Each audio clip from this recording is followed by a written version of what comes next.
Growing up, I always knew I wasn't the favorite. It wasn't like my parents were cruel, and they didn't outright tell me I was less important, but I felt it. It was in the way they looked at me, in the way conversations at the dinner table always circled back to my older brother, Josh. Josh, the golden child. Josh, the straight-A student. Josh, the future doctor. I was just there. I wasn't failing school. I wasn't getting into trouble, but I wasn't him. And in my parents' eyes, that meant I was basically invisible. There's this memory that still stings. I was maybe 14, sitting at the kitchen table, sketchbook in front of me. I had spent hours working on this one digital piece, experimenting with colors, layering shadows, making something I was really proud of. Mom was standing at the counter, chopping vegetables. "Hey, look at this," I said, holding it up. She glanced at it. 1 second, maybe 2. Then she smiled, polite, distracted. "That's nice, honey." And that was it. No follow-up questions. No real interest. Just a passing acknowledgement before she turned back to her cutting board. Meanwhile, if Josh so much as breathed near an academic achievement, there was a whole celebration. I learned early that I could either spend my life trying to impress them, or I could stop caring. I stopped caring. But deep down, yeah, it still hurt. By the time high school was ending, I knew exactly what I wanted to do with my life. I had spent years teaching myself graphic design, picking up freelance gigs, staying up late, just absorbing everything I could about the field. I wasn't just good at it. I loved it. But my parents had other plans. They had already decided for me. I was going to medical school. No discussion. No consideration for what I actually wanted. It was just assumed that I would follow Josh's path because, in their minds, that was the only real option. I should have seen the explosion coming. But I guess some naive part of me thought that maybe, just maybe, they would listen. I was wrong. It happened the night after my graduation. We were having dinner, and my dad, like he had rehearsed the speech 100 times, started talking about my future. "It's time to get serious," he said, cutting into his steak. "We need to start looking at pre-med programs." I put my fork down. My heart was pounding so hard I could feel it in my throat. "I'm not going to medical school." Silence. Like, actual dead silence. Mom blinked. Dad's jaw tightened. Josh, who had been scrolling through his phone, not even paying attention, finally looked up.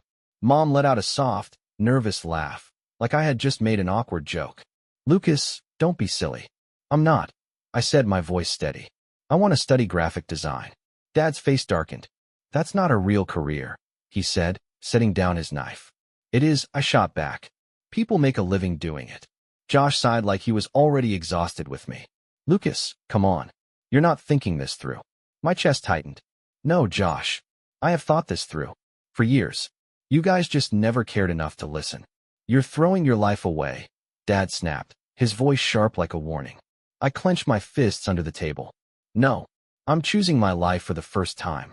Mom inhaled sharply, like I had just insulted her. "We have been supporting you with the expectation that you'd make something of yourself," she said. "If you go through with this, you are on your own." I swallowed. My throat felt tight. Dad nodded. "No financial help. No safety net. Nothing." Josh just shook his head, looking at me like I was a child throwing a tantrum. I let out a breath, meeting my father's gaze. "Okay." He blinked. "What?" "Okay," I repeated, standing up. "If that's how it is, fine. I'll do this on my own." I turned and walked away. As I reached the stairs, I heard my mom's voice, quiet, trembling. "If you choose that path, don't expect any help from us." I didn't look back. That night, I packed a bag, and I left. The first few weeks were hell. I crashed on my friend Ethan's couch in his tiny Chicago apartment, surviving on instant ramen and whatever scraps I could afford. His place was small, 1 bedroom, a sagging couch that smelled like old takeout, and a TV that only worked if you smacked it on the side. But it was a roof over my head, and right then, that was enough. I took every design job I could find. Some paid close to nothing. Others paid actually nothing, just people promising exposure in exchange for hours of my work. But I had no choice. I needed experience, a portfolio, something to prove I could make this work. At night, I lay awake staring at the ceiling, exhaustion pressing down on me like a weight. Some nights, I thought about calling my parents. Not to ask for help. Never that. But just to hear their voices. To see if they missed me at all. But the phone stayed silent. They didn't call. Josh didn't call. It was like I had never existed. At first, I told myself it didn't matter, that I was free, that I didn't need their approval or their support. But some nights, when I saw people posting pictures with their families, talking about how proud their parents were, it hit me like a punch to the gut. They had cut me off so easily. One night, after an especially brutal day of rejection emails, Ethan found me sitting at the kitchen table, head in my hands. "Dude," he said, setting a beer in front of me. "You need a break." I exhaled. "I can't afford a break. You're killing yourself." "Yeah, well, it's that or fail." Ethan sighed, running a hand through his hair. "You know, there's this guy I met at work, Alex Carter. He runs a startup. Super into branding, design, all that. He's been looking for a designer, but he doesn't want some big agency. He wants someone fresh." My heart thumped. "I could introduce you," Ethan continued. "No promises, but what do you have to lose?" I looked down at my laptop, at the pitiful balance in my bank account, then at the beer in front of me. I took a long sip. "Yeah," I said. "Set it up." 2 days later, I found myself sitting across from Alex in a noisy downtown cafe. He was in his early 30s, sharp-eyed, with the kind of energy that made you want to listen. He scrolled through my portfolio on his phone, nodding occasionally. "This is good," he finally said, looking up. I held my breath. "You've got talent. And your style? It's different. I like different." A pause. "Lucas," he said, setting his phone down. "You want a job?" The relief hit me so hard I almost laughed. The pay wasn't great at first, but it was steady. More importantly, it was real. For the first time, I wasn't just scraping by on random gigs. I was building something. Months passed. My portfolio grew. My confidence grew. Clients started asking for me. And then, one day, I got an email from a major tech company. They had seen my work. They wanted me to design their new branding. The paycheck? More than I had ever made in my life. I stared at the screen, my hands shaking. This was it. I had done it. I had built a life that wasn't a mistake. A week later, I moved out of Ethan's place and into my own apartment. A real apartment. My name on the lease. My own furniture. My own space. I stood in the middle of my new living room, looking around at everything I had built from nothing, and for the first time in years, I felt proud. Then, just as I was settling into my new life, my phone rang. I froze. It was my mother. Her name blinked on the screen like a ghost from another life. For a second, I thought maybe she was calling to say she was proud of me. But the moment I answered, I knew I was wrong. Her voice was shaky. "Lucas, we need your help." For a second, I couldn't speak. I just sat there, phone pressed to my ear, my mother's voice still hanging in the air. "We need your help. Not how are you? Not we miss you. Not even we're proud of you. Just need." I let out a slow breath, forcing my voice to stay steady. "What do you mean?" She hesitated. I could hear muffled voices in the background. My dad's low, tense tone, something rustling, maybe a chair scraping against the floor. "It's Josh," she finally said. He's in trouble." A sharp, bitter laugh slipped out before I could stop it. Of course, it's about Josh. I hadn't spoken to him in over 2 years. The last time we talked, he was sitting at our parents' dinner table, shaking his head at me, telling me I was making a mistake. And now, suddenly, I existed again. I leaned back against my couch, staring at the ceiling. "What kind of trouble?" She exhaled shakily. "His practice. It's failing." I frowned. I thought he was doing great. Future top surgeon, golden boy, all that. A pause. Then, barely above a whisper, "He made some bad decisions, Lucas." Something twisted in my chest. Not pity. Not yet. But something. I rubbed a hand down my face. "How bad?" Another pause. "Bad." I stayed silent, waiting. Then she said it, soft, hesitant, like if she spoke too loudly, it would make it real. "He's in debt.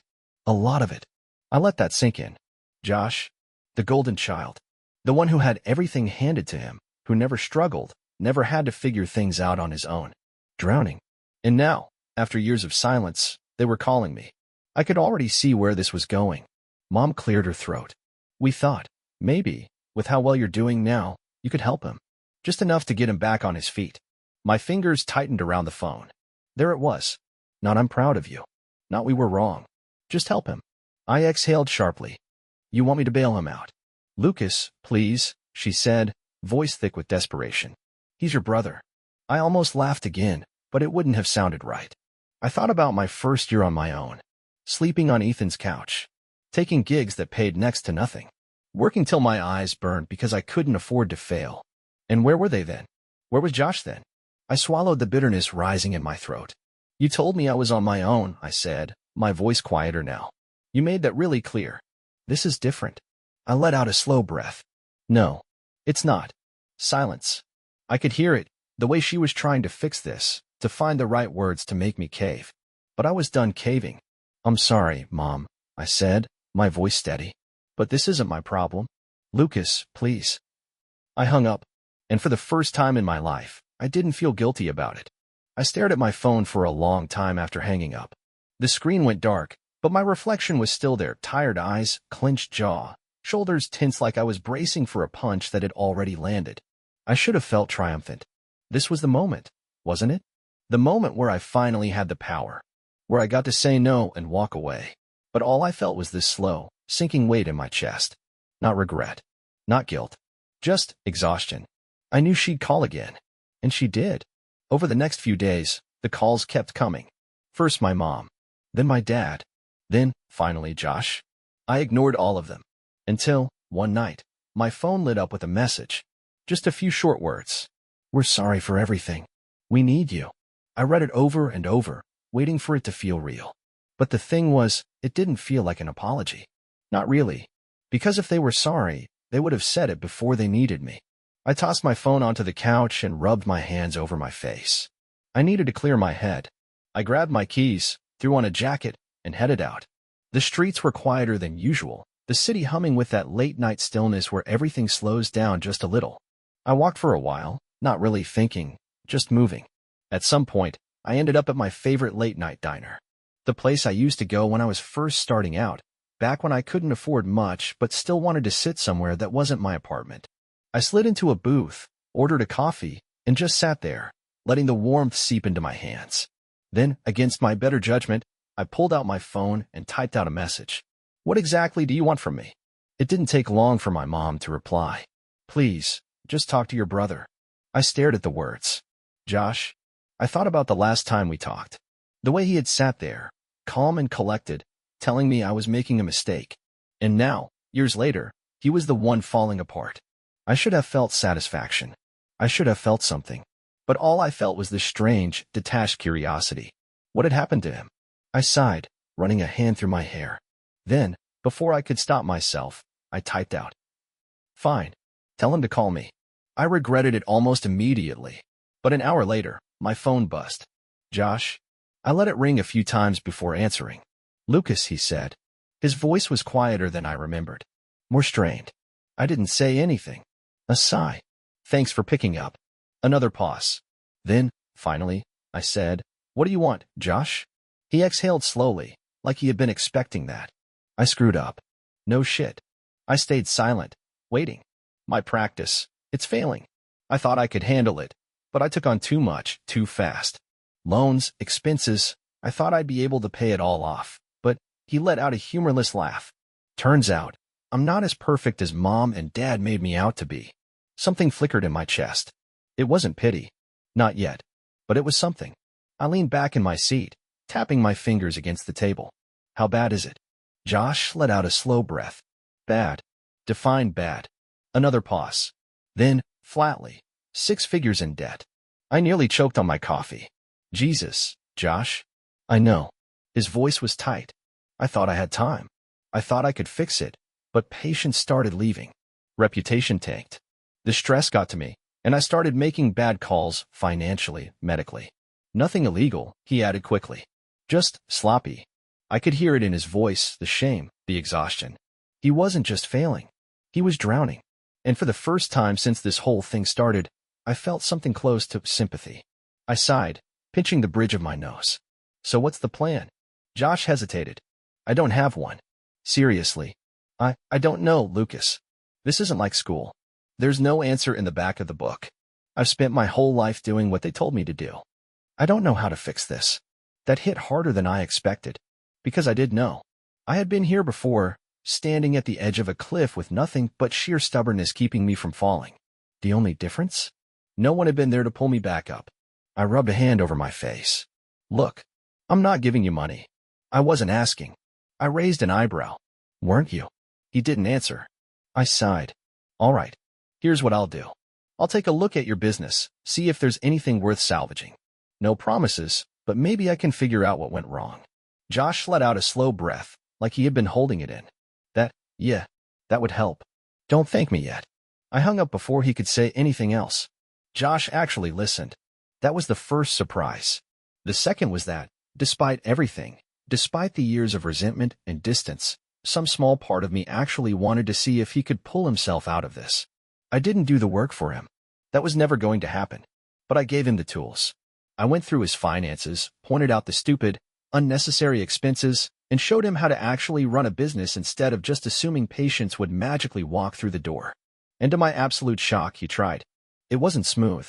He was awkward, fumbling his way through conversations, clearly uncomfortable admitting to past mistakes.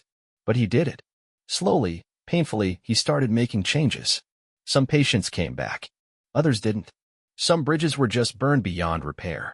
But for the first time in his life, Josh wasn't skating by on natural talent or family approval. He was working for it. And then, one night, something even stranger happened. He called me. Not for advice. Not because he needed something. Just to talk. It was a weird conversation. Stilted, awkward, like neither of us really knew how to do this. But it was real. At some point, he said, "You were right. You know."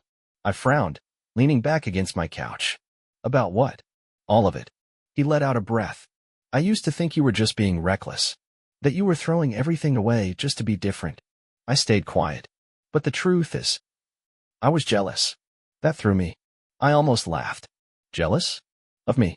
Josh sighed. Yeah, you had the guts to walk away. To do something different. I never had that. A pause. Still not sure I do. I didn't know what to say to that. Because for years, I had resented him. I had built up this version of him in my head. This perfect, untouchable version who always had it easy. And yeah, in a lot of ways, he did. But in other ways, he was just trapped. Neither of us spoke for a long moment. Then, finally, I said, "You don't have to be mom and dad's version of you." Josh let out a soft, tired laugh. Yeah, I think I'm finally starting to get that. It wasn't some grand, emotional breakthrough. We didn't suddenly become best friends. There was still too much history, too much damage. But for the first time in my life, I saw him, not the version our parents had built, not the one I had built in my own mind. Just Josh, a flawed, struggling, real person.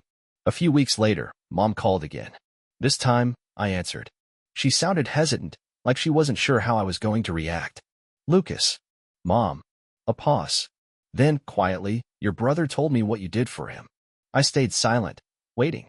Another pause. Then, I wanted to say thank you. It was the closest thing to an apology I had ever gotten from her. It wasn't enough. But maybe, it was a start. I didn't let them back in completely. I had built my life without them.